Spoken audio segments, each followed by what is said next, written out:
Somos Grupo Cogranada Ahorro y Crédito. Funco Granada, asesores en seguros, agencia de turismo. Cogranada Fútbol Club, droguería y almacén. Crecemos para servir. Vigilada Supersolidaria inscrita Bocacop.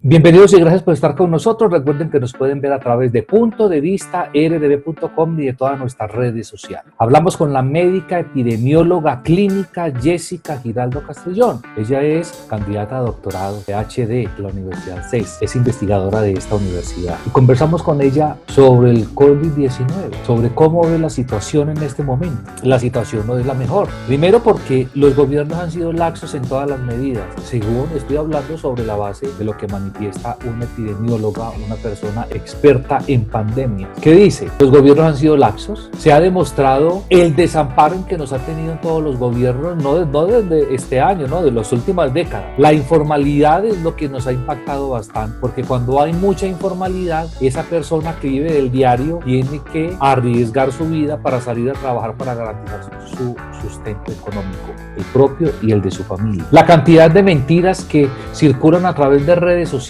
y de artículos sin fuentes que circulan de blog en blog es otro de los grandes inconvenientes. La recomendación es que usted debe ilustrarse no solamente por Facebook, sino dudar de lo que hay en Facebook y siempre buscar buenos columnistas, buenos investigadores de medios de comunicación serios que usen fuentes oficiales para que usted esté bien dateado sobre lo que está pasando en todo el mundo, en lo que tiene que ver con esta pandemia. Nosotros hablamos con Jessica Giraldo Castrillón, médica epidemióloga del CES. Ya regresamos.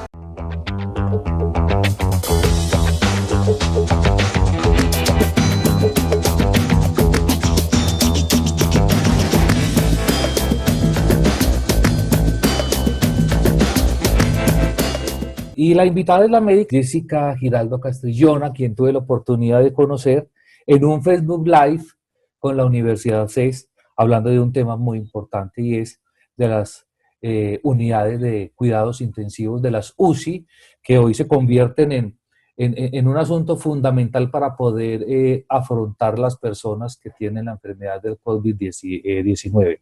Gracias por estar con nosotros. Inicialmente, ¿cómo le ha ido a usted en la cuarentena, en el encierro inteligente, por lo menos en el que estamos ahora? Bienvenida. Muchísimas gracias, Rubén. Bueno, la verdad, a mí me ha ido muy bien. Primero porque yo creo que fue muy importante haber entendido el sentido y el fin de esta cuarentena y haberme adaptado prontamente. Bueno, aparte de que como epidemióloga, pues entendía la magnitud de la situación. Siempre he tratado como persona ser bastante adaptativa y flexible y dije que más bien me adaptaba y hacía de este mi nuevo entorno. Y dos, porque he sido pues afortunada y privilegiada en poder continuar mi trabajo desde acá. De hecho, se han incrementado algunas actividades de apoyo, entonces también he visto las bondades de poder continuar haciendo muchas cosas desde la casa. Muy bien, nosotros la invitamos porque vimos una conferencia que usted dio, un Facebook Live, que ahora pues es la dinámica y es como ya se nos está convirtiendo paisaje participar de conferencias y además muy interesante con la Universidad CES. Y el título de esa conferencia eran ¿Las UCI disponibles son suficientes? ¿Qué podríamos decir sobre eso? Que es una de las grandes preocupaciones que hoy tiene nuestro Sistema Nacional en Salud. Bueno, como pudiste escuchar en esa conferencia, yo resaltaba que responder esa pregunta es bastante complejo, hay que hacerlo con mucha prudencia. Es que es una pregunta realmente dinámica. Puede que sí, puede que no. Fíjate que sí, las UCI serían disponibles o van a ser suficientes para responder al pico. El pico como tal no ha llegado y ese pico hemos insistido en que va a depender de las acciones de hoy. Ese pico, por más que se proyecte, se había proyectado para abril, después para mayo, definitivamente, como pueden ver en los últimos reportes del Instituto Nacional de Salud, seguimos en la fase ascendente de la aparición de casos, es decir, no sabemos cuándo va a llegar el pico, cuándo va a llegar la meseta y esto cuándo va a empezar a descender. Lo que sí sabemos, repito, es que depende de nuestras acciones. Infortunadamente no hemos sido todos muy juiciosos, entonces si esto sigue así con las proyecciones que se están levantando, en este momento habría que decir que no, y yo creo que ese es el revuelo que se ha causado, ¿cierto? Por eso las alertas amarillas, naranjas, volver a algunas medidas estrictas que se habían levantado, porque definitivamente, por más que nos esforcemos, no vamos a dar abasto, todo hay que decirlo, teniendo en cuenta algunos aspectos epidemiológicos como la tasa de ataque bastante probable de este virus. Si muchísima gente se expone, no va a ser posible que la SUSI que tenemos actualmente puedan dar abasto probablemente a la cantidad de personas que puedan llegar a requerirla. Hemos insistido en que las camas que hay, no todas son viables para atender pacientes con COVID-19, es decir, una cosa es tener alrededor de 5.300 camas UCI, pero como lo ha dicho la AMSI, que es la Asociación Médica de Cuidado Crítico y de Intensivistas del país, no todas cumplen las condiciones de bioseguridad para atender pacientes COVID-19, solo un porcentaje, se están haciendo esfuerzos en transformar las otras, pero eso demanda muchísimos recursos de tecnología, pero también de talento humano altamente capacitado y especializado. Entonces puede que nos veamos menoscabados en la capacidad real de dar respuesta a los pacientes que en un momento dado puedan requerir atención crítica. Mire, doctora, usted con todo lo que acaba de manifestar, tengo ya un montón de preguntas y hasta me puso nervioso. Lo primero Lo es, siento.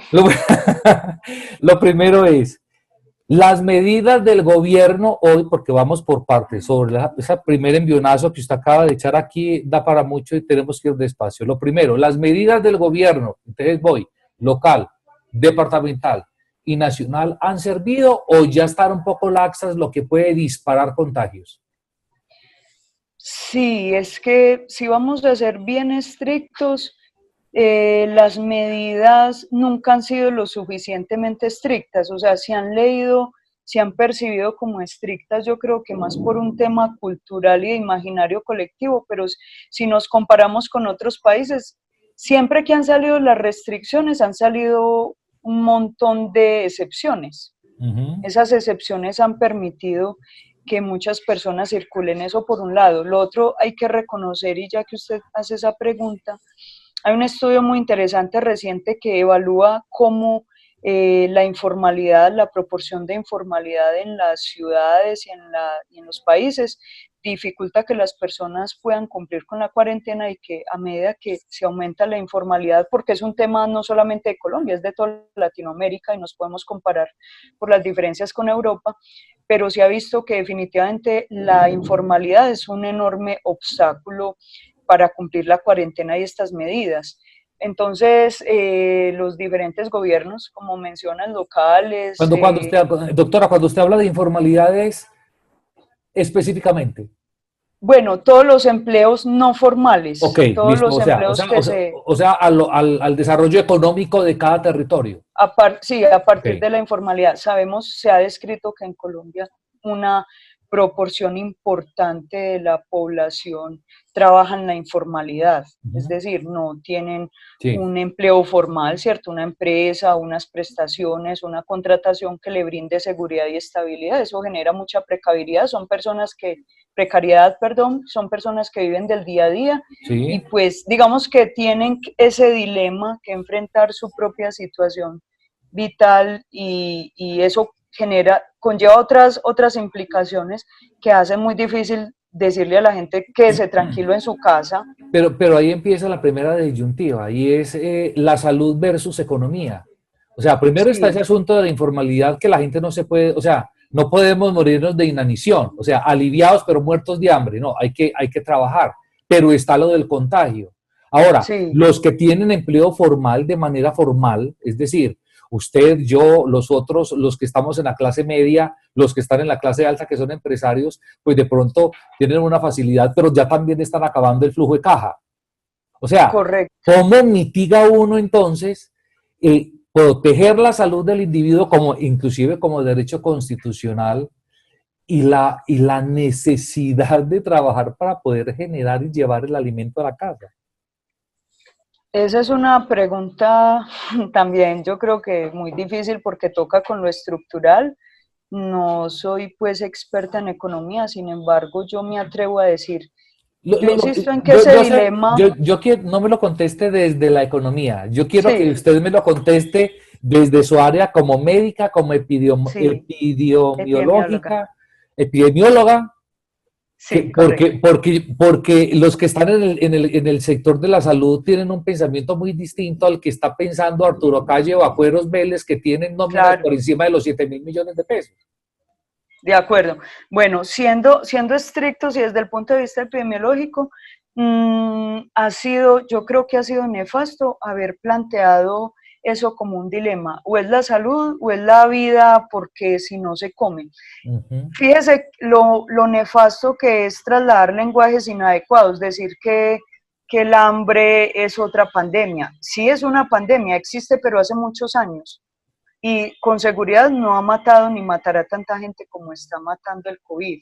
Pero yo creo que ha sido un caballito de batalla de de una serie de políticas que sabemos que está ampliamente extendido actualmente, demostrarle a la gente esa disyuntiva y la gente ha terminado por pensar que es cierto que si no los mata el COVID, la COVID los mata el hambre. Desde el punto de vista epidemiológico es claro que es mucho más mortal este virus y que debiéramos privilegiar la salud, es decir, las personas debieran, y eso es lo que está evidenciando esta pandemia, esa inequidad social, el abandono por años y años del Estado, donde tantísimas personas no tendrían por qué vivir en la informalidad y deberían poder prodigarse esas condiciones que usted mencionaba, estas condiciones que tenemos hoy usted, yo, muchas personas, debieran ser para todos en gran medida, o que hubiera la forma de poderle ayudar a esas personas y que pudieran quedarse en casa segura. O sea, es increíble que en este siglo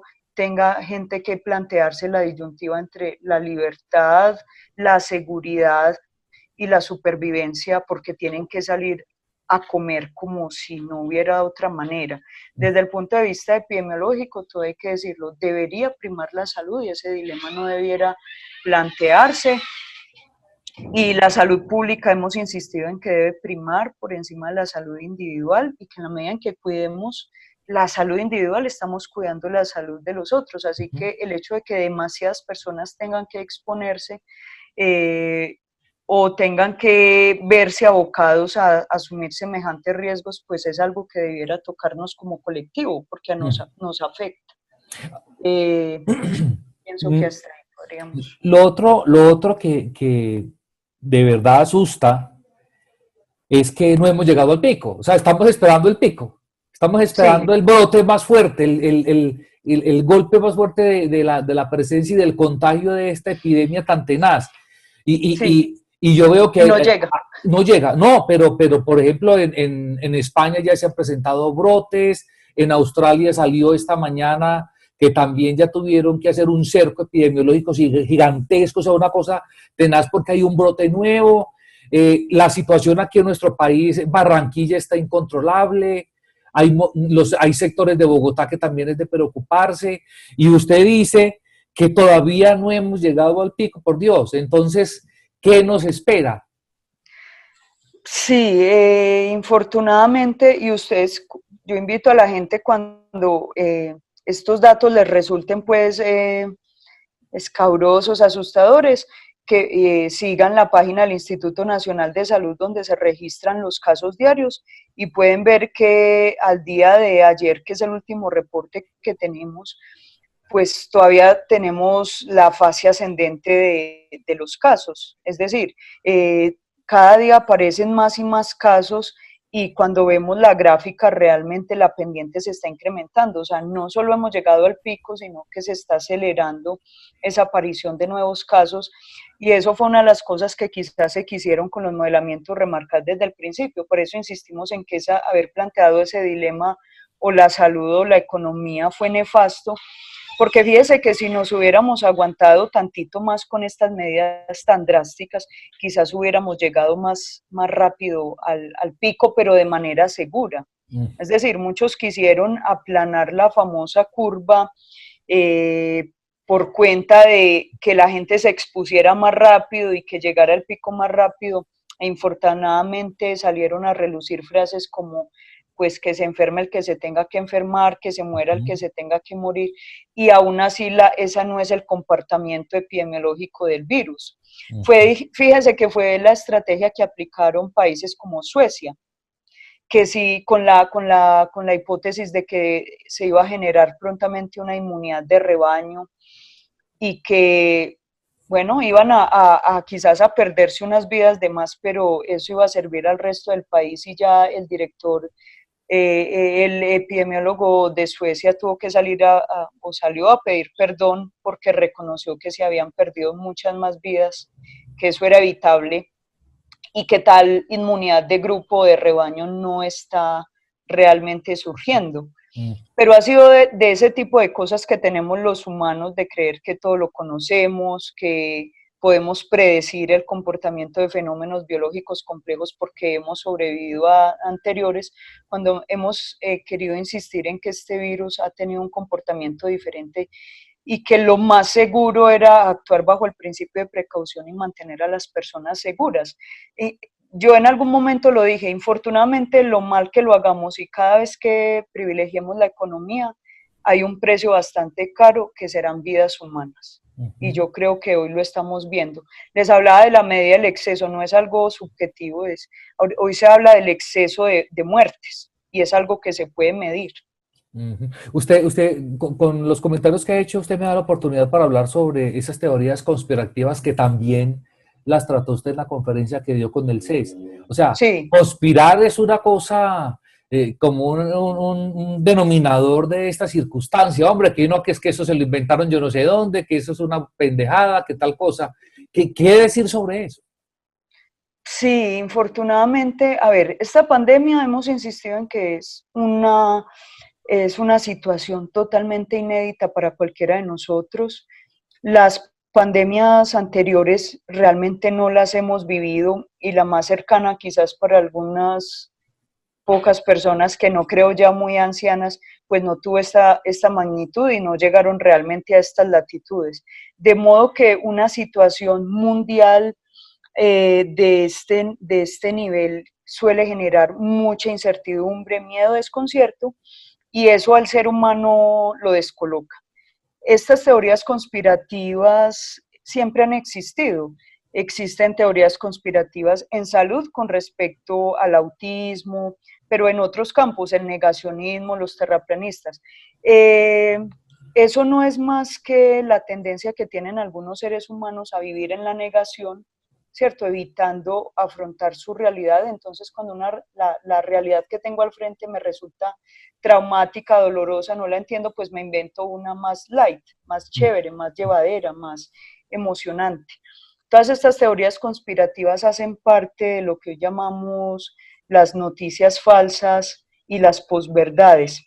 Hay estudios muy interesantes de científicos cognitivos que muestran cómo hasta las 2/3 partes de las personas, después de escuchar una noticia falsa o una teoría conspirativa, por más que les insisten en cuál es la verdad, no corrigen en su mente. Se quedan insistiendo porque es que, claro, ahí hay misterio, hay emoción, hay una forma de decir, esto no es mi culpa, o también sentarse y quedarse paralizado porque si ya nos va a pasar, pues que nos pase. Y entonces, fíjese que por cualquiera de las significaciones o de las explicaciones que la gente da, es una negación de lo que está pasando en el aquí, en el ahora. Es querer vivir en el pasado, es querer que esto pase rápido, es querer buscar una estrategia de afrontamiento que no es adaptativa porque no le permite gestionar la realidad. Y y eso lo puede llevar, como no sé si ha visto noticias de la fiesta COVID, el primero que se infecte le dan un premio. Es eso, es ya no aguanto esta incertidumbre, es que no sé cuándo es el pico, es que me habían dicho que era en abril y tengo que seguir esperando y no me aguanto, entonces mejor que me dé, así sea que implique morirme, pero Y, que esto se resuelva. y lo otro es que mientras nosotros nos sigamos ilustrando por Facebook, va a ser muy jodido. Eso me parece que es Sí, un componente súper tenaz para la gente que cree todo lo que le publican en una red social. fíjese que el efecto, parte, lo teso, pues, o lo increíble de esta pandemia es que además de las características del virus, o sea, comparativamente con el MERS 2012-2013, con el SARS 2002, que es el unito, pues, así no tenga el uno, este virus se comporta muy diferente, pero a eso sumémosle que nunca habíamos tenido el nivel de globalización que tenemos ahora. Los viajes y el efecto, el poder, la virilización sí, hacerlo viral, que generan las redes sociales, nunca lo habíamos tenido. Eso se ha incrementado en los últimos 5 años, la Internet de las cosas. Entonces, eso ha favorecido que todas estas teorías, además, viajen. Y hay otro factor muy importante, no solamente es el efecto de las redes sociales, sino infortunadamente la clase de gobiernos que tenemos a nivel mundial, la falta de confianza. Cuando uno mira Alemania porque está bien, Japón porque esos países a los que les ha ido mejor no tiene que ver solamente con el comportamiento social, sino con una confianza en lo que los gobiernos dicen. En Alemania creen en su gobierno, por lo tanto, cuando toman una medida, no es que la gente no ha salido a decir es que es otra forma de conspirar, nos quieren dominar a través del miedo y nos quieren tener guardados para un orden mundial. La gente ha comprendido que están pensando en su salud, en la salud pública, y han acatado y se han adherido a las normas. En países o en regiones como Latinoamérica, la desconfianza en los gobiernos, pues si antes nos han mentido y hemos tenido situaciones que han sido negativas para la población, ¿por qué no pasa ahorita? ¿Por qué hemos de confiar en que el gobierno o los gobiernos nos quieren cuidar? ¿Por qué tenernos en casa es por nuestra seguridad y no porque quieren hacer una depuración social? Y eso ayuda, entonces el efecto de las redes sociales.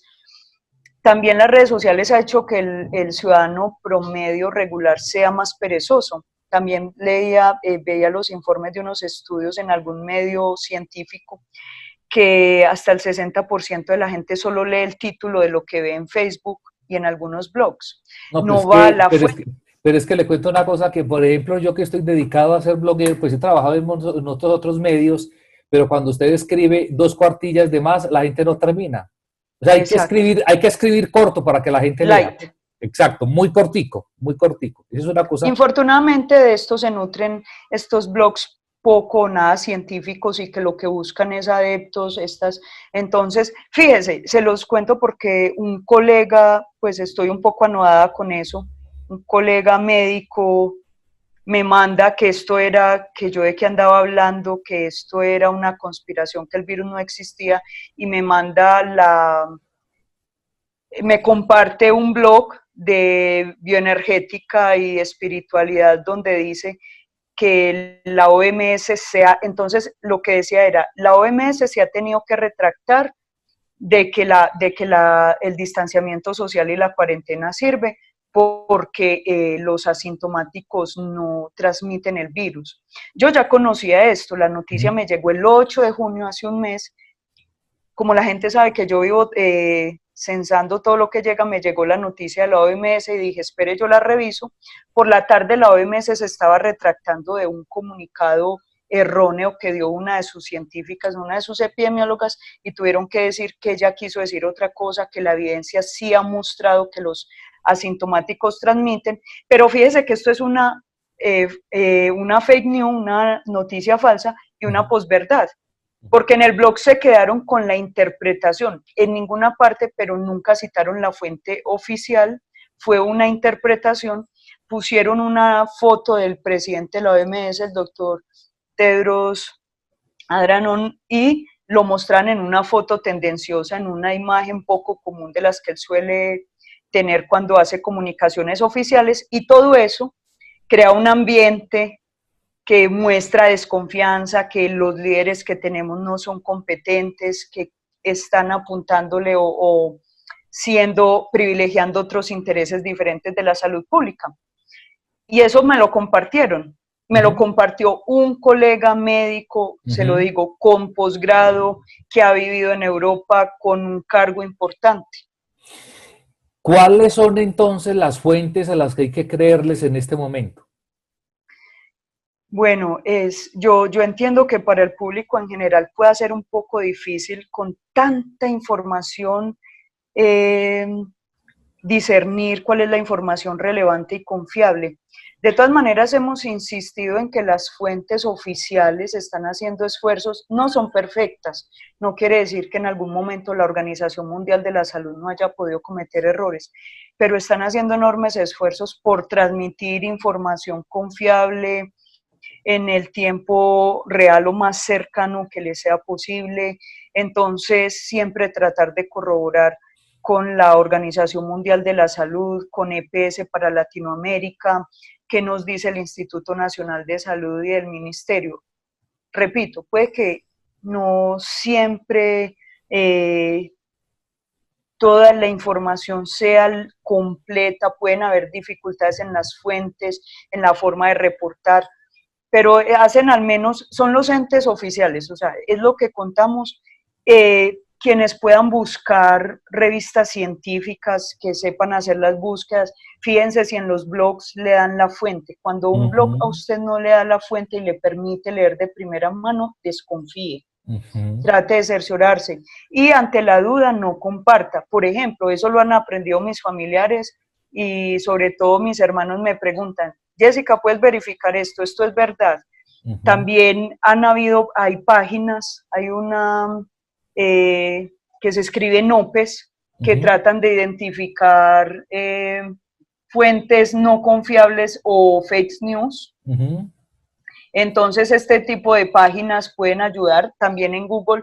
Recientemente Google, esto es muy reciente, pero para que lo vayamos considerando, ante la importancia de la pandemia, Google está desarrollando unas herramientas que le va a servir a la gente para identificar, o ellos mismos previamente, antes de permitir que se publiquen cosas, pueden identificar si son falsas noticias.